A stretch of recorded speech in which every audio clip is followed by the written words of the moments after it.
Swiss German Storytime mit dem Thomas.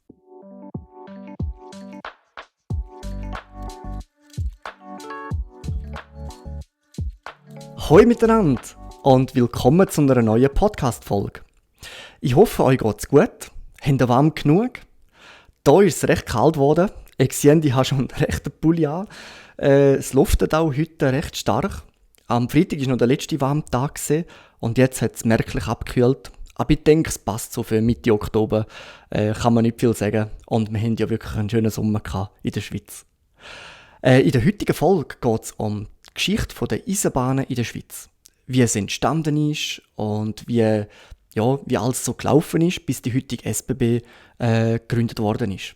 Ich hoffe, es ist interessant für euch und wünsche euch viel Spass. Die Schweizer Eisenbahn. Ein Ausflug in die Geschichte. Bis zu der Eröffnung der ersten Strecke ist es vor allem eine Geschichte der Planungen.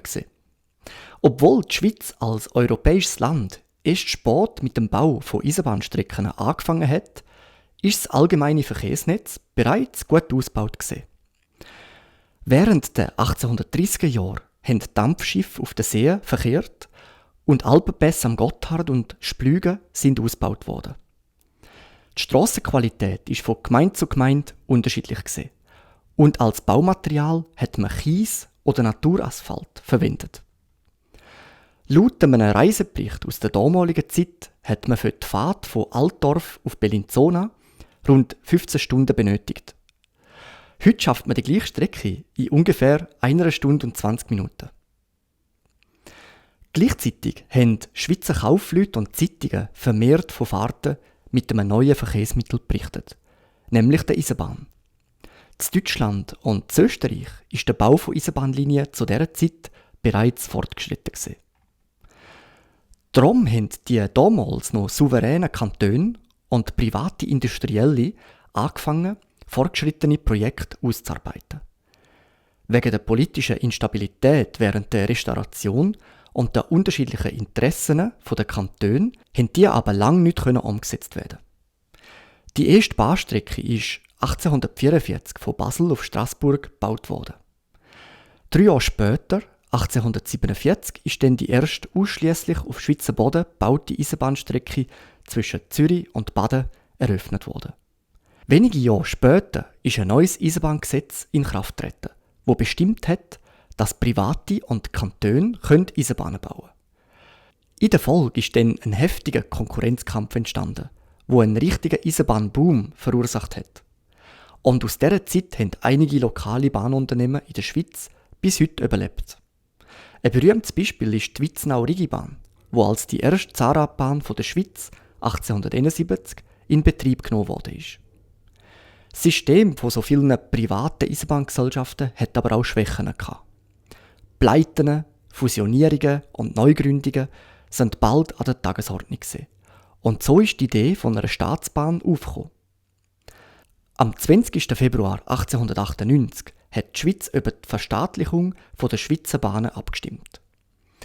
Der Ausgang der Abstimmung war völlig offen gewesen und schlussendlich ist das Staatsbahnprojekt genehmigt worden. So sind also 1902 die Schweizerischen Bundesbahnen, die SBB, gegründet worden. Heute ist die SBB das grösste Verkehrsunternehmen im Land. Dennoch existieren immer noch zahlreiche Privatbahnen in verschiedenen Regionen der Schweiz. Und das wäre der kurze Ausflug in die Geschichte der Schweizer Eisenbahnen gewesen. Ich hoffe, es hat euch gefallen. Ich hoffe, es war informativ gewesen. Wenn ihr natürlich noch mehr Details wissen wollt, ist auf dem Transkript auch der Link zum Wikipedia. Dort findet ihr alle Jahreszahlen, alle Fakten, alle Details. Und aus dem habe ich gerade noch einen Fun-Fact für euch, den ich auch nicht gewusst habe. Heute haben wir ja 1. Klasse und 2. Klasse. Jetzt anscheinend, früher hat man ein 3-Klassen-System gehabt. Also 1., 2. und 3. Klasse. Und in der Schweiz ist da erst 1956 geändert worden. Also bis 1956 hat man noch in der 3. Klasse fahren. Ich denke, da wäre wahrscheinlich eingesehen.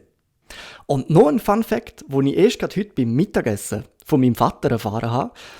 Die erste Bahn, die ja 1847 entstanden ist, zwischen Zürich und Baden, hat man auch Spanisch Brötlibahn genannt. Ich weiß nicht genau warum. Ich muss es nachforschen. Falls schneller sind als ich, lasst mich doch wissen in den Kommentaren, wieso dass man die Spanisch-Brötli-Bahn genannt hat. Falls es euch gefallen hat, liket mein Video, folgt mir auf YouTube oder Spotify, auf allen diesen Kanälen. Und wenn ihr gerne auch nachlesen wollt, auf Schweizerdeutsch und Hochdeutsch, dann findet ihr auch Transkript auf meinem Patreon. Könnt ihr es dort abladen. Danke vielmals fürs Zuhören und bis zum nächsten Mal.